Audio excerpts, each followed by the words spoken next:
वक्फ board के मुद्दे पर जनसुराज ने बिल्कुल स्पष्ट किया है कि हम लोग ऐसे किसी भी कानून के खिलाफ हैं जिसमें समाज का एक बड़ा वर्ग अपने आप को उसमें सहभागी नहीं पाता है या उससे असहमत है या उससे डरा हुआ फील करता है।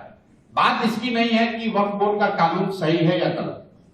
गलत है कुछ लोगों की नजर में, कुछ लोगों की नजर में सही भी हो सकता है, हम लोग की नजर में गलत है। लेकिन सबसे बड़ी बात है कि आप उसको बना कैसे रहे। जिस 20% आबादी को आपके हमारे फोर फादर्स ने, इस देश के फाउंडिंग फादर्स ने, जिनको ये आश्वस्त किया कि तुम भारत में रहो, भारत एक सेकुलर देश बना रहेगा, भारत तुम्हारा भी उतना ही होगा जितना दूसरों का होगा, जिनके भरोसे पर ये लोग यहां रहे, जिस संविधान ने उनको प्रोटेक्शन दिया, अगर उस संविधान के किसी प्रावधान में आप आमूलचूल परिवर्तन ला रहे हैं, ला सकते हैं, लेकिन उसके लिए जरूरी है कि समाज के जिन वर्गों को ये कानून प्रभावित करेगा उनको कम से कम विश्वास में तो लीजिए।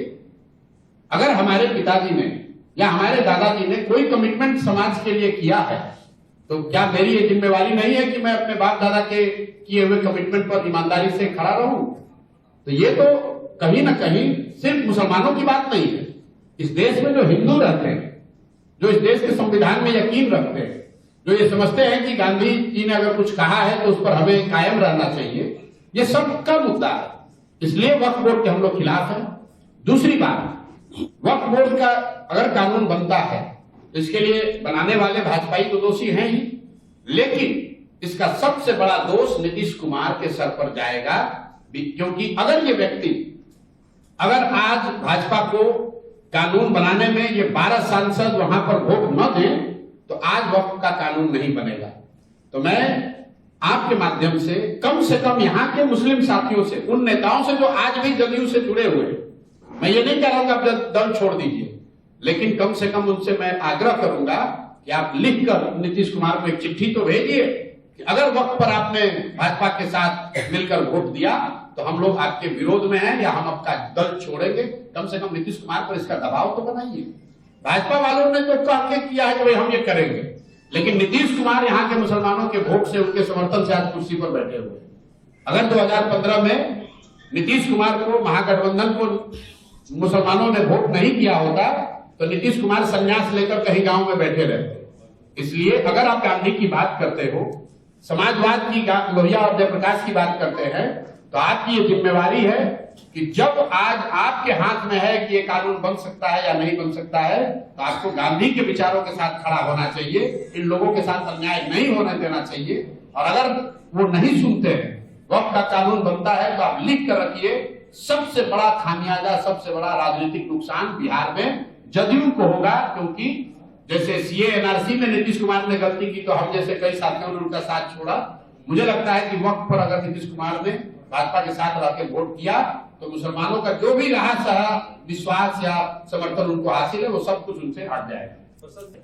हम लोगों ने जनसुराज में कभी किसी के व्यक्तिगत स्वास्थ्य पर उस पर टिप्पणी नहीं की है। मैंने टिप्पणी पहली बार जनवरी में किया, जब बीपीएससी अभ्यर्थियों के आंदोलन में सरकार से बातचीत के दौरान हम लोग को यह एहसास हुआ कि नीतीश कुमार को ज्यादातर बातें या तो समझ में नहीं आ रही है, उनको याद भी नहीं रह रहा। तो हम लोगों ने ये डिमांड करी है कि भाई ये रोज की चर्चा बंद हो।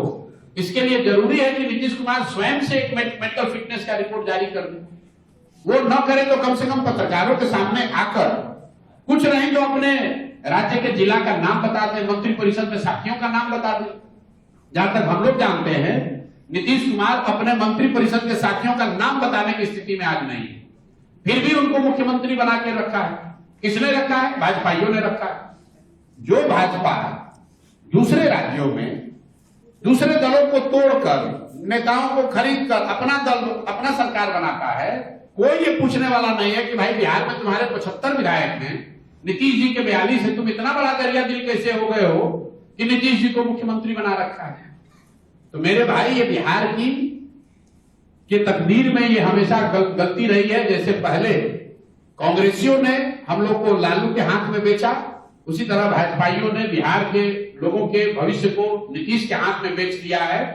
इसीलिए मैं हमेशा कहता हूं कि बिहार के बर्बादी के लिए जिम्मेवार लालू नीतीश हैं, लेकिन इसके असली गुनाहगार कांग्रेसी और भाजपाई हैं। क्योंकि चाहे जितनी भी बिहार की जनता बेवकूफ हो, जितना भी जातियों में बटा रहे, आपको एक आंकड़ा दे देता हूं। लालू जी अपने जीवन में बिहार में एक ही बार जीते हैं 1995 में। उसके बाद लालू जी जितनी बार सत्ता में आए वो कांग्रेस जैसे दलों के सहयोग से आए। नीतीश कुमार अपने लंबे जीवन काल में सिर्फ एक बार 117 तक पहुंच पाए 2010 में। उसके बाद जितने बार मुख्यमंत्री रहे वो भाजपा के सहयोग से रहे। तो असली गुनाहगार कहीं ना कहीं भाजपा और कांग्रेस है, जो चंद सांसदों के समर्थन के लालच में बिहार की चिंता नहीं करते हैं। दिल्ली में बैठ के सोनिया गांधी को अगर 15-20 सांसदों का समर्थन लालू जी देते रहे तो बिहार में जंगल राज उनको नहीं दिखेगा।